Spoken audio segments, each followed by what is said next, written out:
Hi, welcome. Today we're going to be working on a pumpkin snowflake. So I'm going to go ahead and cut it out. We're getting close to Halloween, so I thought this would be a fun one for beginners to practice on.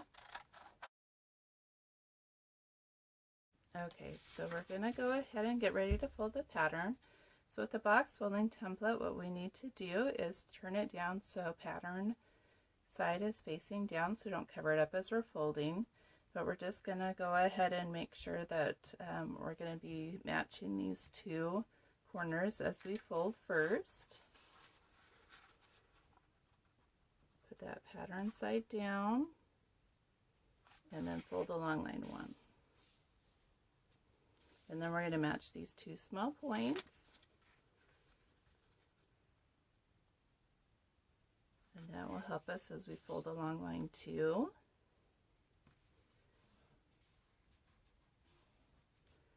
And then again, we're going to put pattern side down and use your fingernail down here. I usually like to use my thumbnail. And we're going to fold up along line three.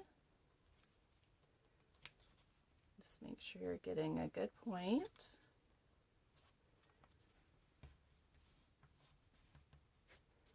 Then we unfold three and we take the side that has two folds and we tuck that in.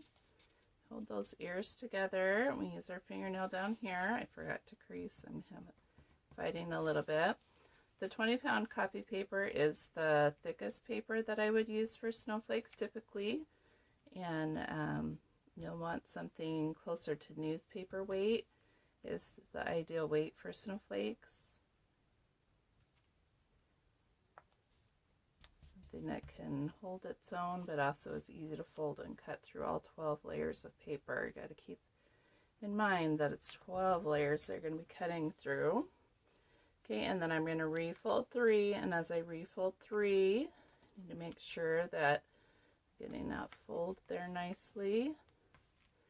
I'm going to need to recrease because I'm forcing this to go over the additional 4 layers when I'm refolding it.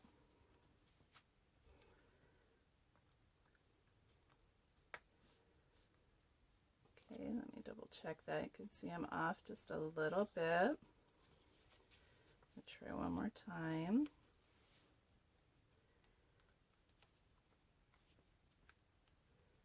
So one of the good things about paper is you can refold it.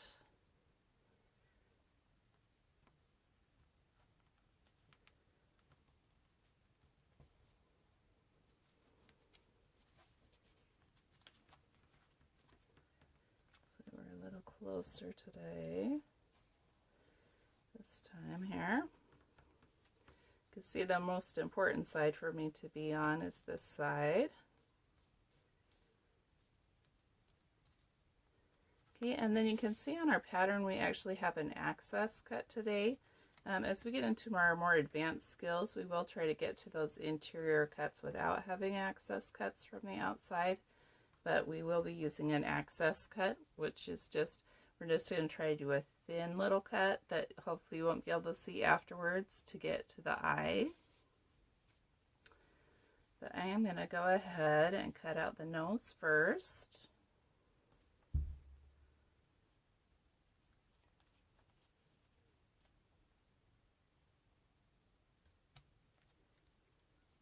And then I am going to cut out his mouth.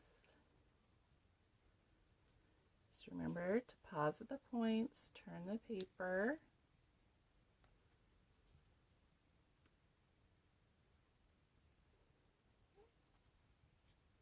And then actually right here as I'm going up from his tooth, I'm just going to go straight up and keep going into this part of his eye. I'm just going to go around.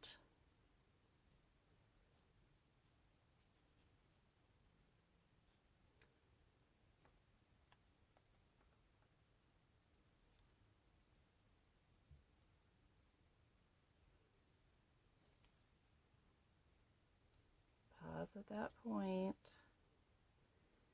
turn your paper,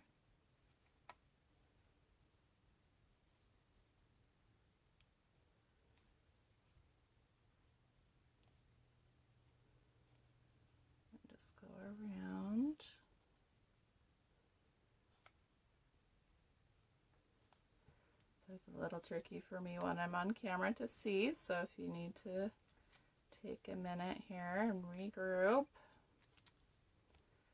I'm going to regroup and come in from this side so that I know where I'm going to be stopping.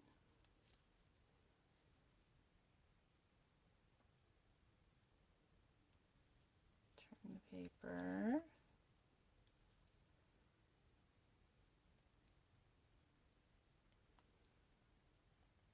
And then just go back until I hit into that one. There we go. There's his eye cut out, and as you can see, I'm not going to go back along that cut line at all. I'm not trying to widen it. And then I'll just go back to his mouth where I left off here.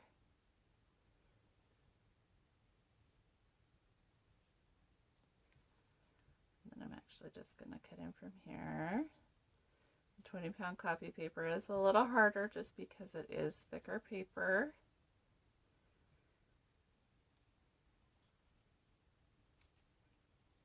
It's a little bit harder to get through all 12 of those layers. Okay, we're going to go ahead, and if you wanted to, right now would be a great time to add details to the center.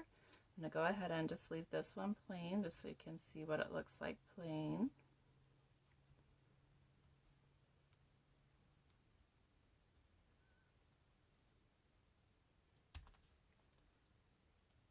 It's a fairly large center, so it should be pretty forgiving on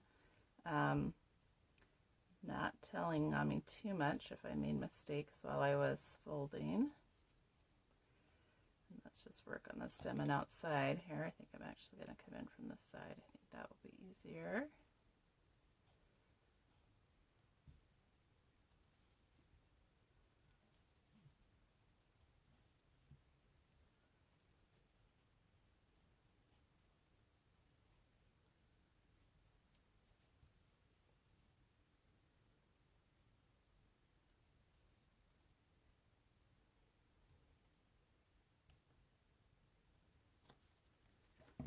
Okay, go ahead and move that off. Look and see how it turned out. You can see just a little bit on the eye there that I have just a little piece hanging from when I was cutting out the eye. So I'm going to come back in here. I'm going to kind of fold this out of the way just a little bit, just so I can make sure that I get that.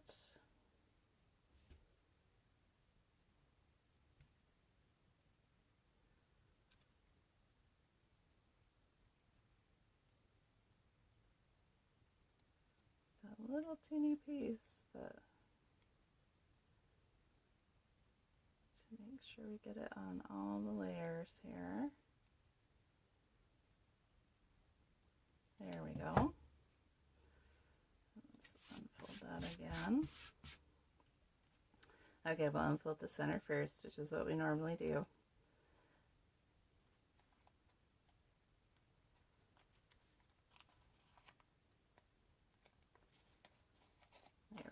It's a nice forgiving center. And we're going to go ahead and unfold our little jack-o'-lantern.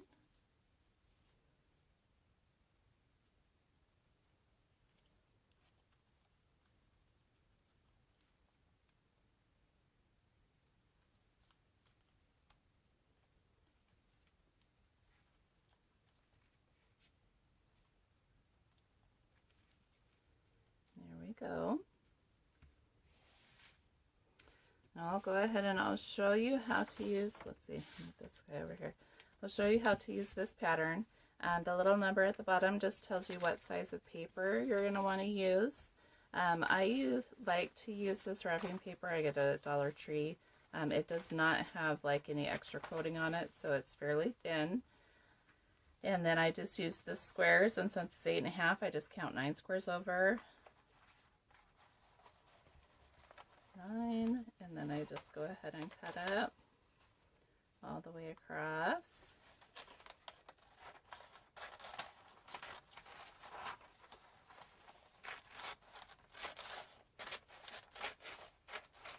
Squares are supposed to be 1 inch. Every once in a while I find that they're not quite an inch, so counting 9, it definitely gives me enough leeway for the 8.5.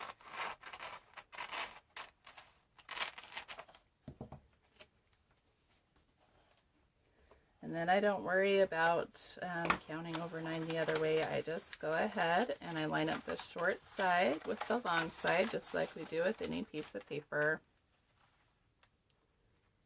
This creates fold number 1, but it also helps us create our square.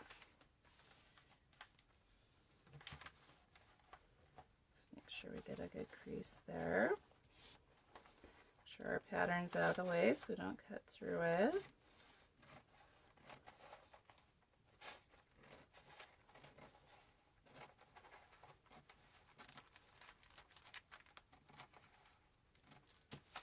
There we go. We've got our paper ready to start cutting or start folding. So there's fold 1. Now we match our 2 small points.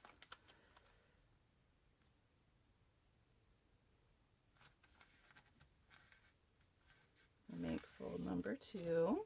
It is a little bit slicker than the other papers, so you do have to still prevent it sliding. You do want to be aware of paper that's been treated with extra shiny stuff. It does make the paper thicker, and it's often more difficult to work with because it's more slick. Or sometimes it'll be more waxy, and then it's really hard to fold just because it sticks to itself, kind of. So 2 things to look out for there, I guess. Or the glitter. It might look cool, but besides glitter getting everywhere, it also sticks to itself and it's hard to cut through. And anyway, just things to keep in mind as you're trying to find a good paper to work with. And of course, I really do encourage you to check the recycle bin. That's probably the ideal thing, is to find something that's already being recycled and reuse it first before it gets recycled. So, all right, there we go. Got our nice orangey one. So this would be good if you found an advertisement that had a lot of orange in it. It would be kind of a fun one for the pumpkin. Have to keep your eye out. Sometimes as an artist, you're more interested in color or shape or texture or whatever you're looking for, rather than whatever the overall design somebody used, if you're planning to reuse a paper or design. There are a lot of cool papers out there. You just need to watch out. Sometimes the scrapbook papers, unfortunately, are too thick. Cardstock is definitely too thick. There's some really cool patterns, but sometimes it's too thick to be used. Sometimes there's gorgeous paper that you can use. So sometimes the magazine type advertisements, the colored newspaper will be really good because they'll have a lot of color, and sometimes it's empty area on a page. Anyway, just something to be looking for. Or you can always use a coffee filter or cupcake wrappers. We've even used napkins, different things that we just had extra of in our house. All right, we are gonna go ahead and cut him out. We just go ahead, I leave the margin on. This one had a huge margin above the pattern, but I go ahead and just leave that on because it's a good place for the paper clip to hold. If you do have beginning learners, you might want to go ahead and put a staple there. A staple just prevents you from using the extra for something else, so I usually don't use it.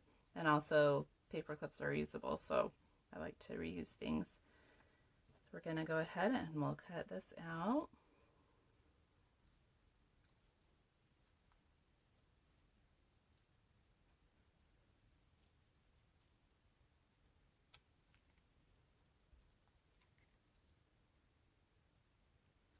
Very similar to before. This is actually quite a bit easier. I don't know. There's no way for me to really be able to help you other than tell you about that, that it's way easier to cut through 12 layers of wrapping paper or 12 layers of newspaper than it is to cut through the 12 layers of the 20-pound copy paper. So I guess you're just going to have to trust me on that. Way easier to take the turns. Just is.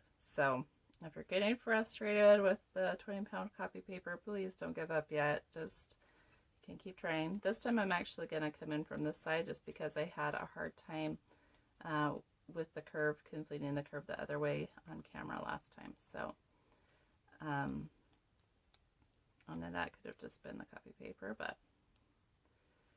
I think it was more just me not being able to see what I was doing. Let's make sure we get a nice curve here. Well, jack-o'-lanterns are supposed to be spooky, so little funny pieces here and there are kind of to be expected and add a little bit to their quirkiness. So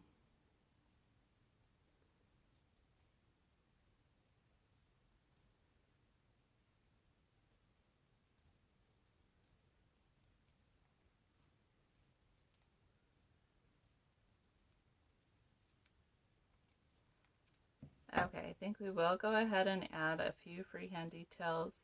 I know I tell you guys all the time, experiment with your leftovers. So we're going to go ahead and experiment with our leftovers. I kind of like to echo the shapes that I see. Just make sure you're leaving enough room here and not going up obviously onto your pumpkin. But I'm going to leave enough room that I have space for the outer edge of this one.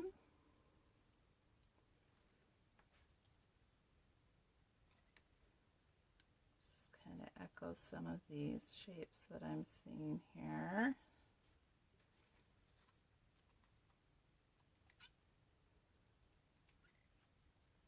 See if I can get all the way through.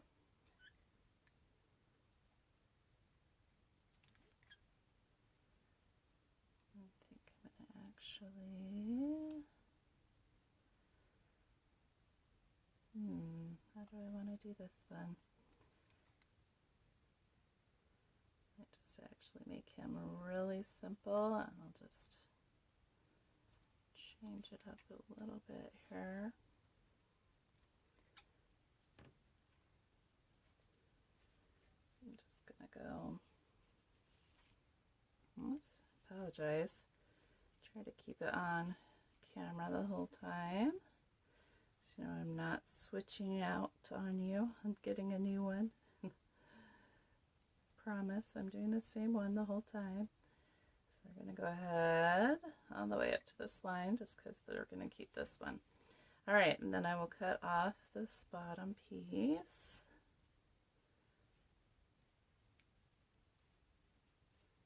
Just right on that line, cutting off the shaded area. I don't know if I said that before. We cut out all the shaded area. I know I've said it before. I don't know if I've said it while I was filming today. Okay. So I just made him super simple today for center. And we're going to go ahead, finish cutting out our pumpkin.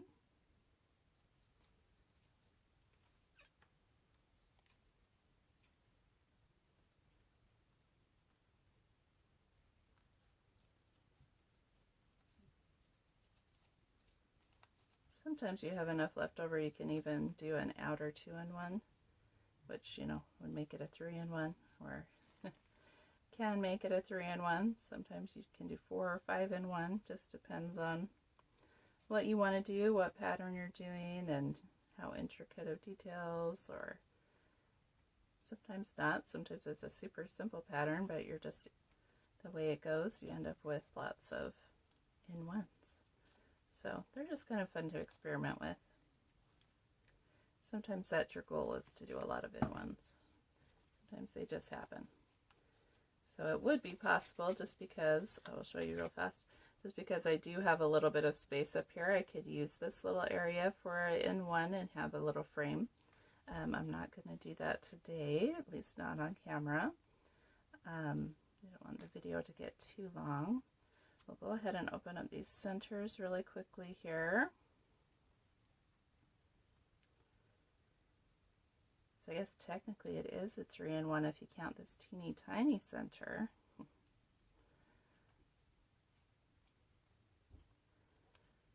there's one. Just remember, you always have to keep it at the very minimum one fold on both sides. I prefer to keep at least 2 folds on both sides just to prevent twisting, especially as they get bigger.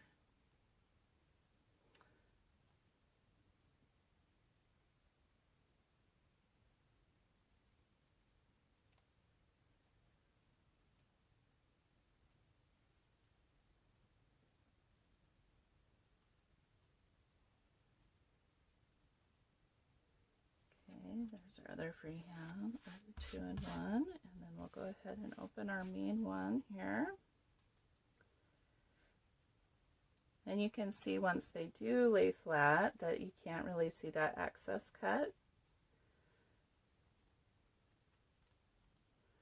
Of course, there are other ways to get to the eye, but for beginners, the excess cut is the easiest way. We'll be learning other ways, don't worry. Just focusing on beginning skills right now.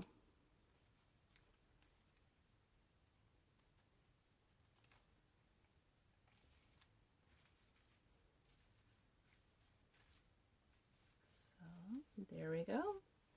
Thank you for watching.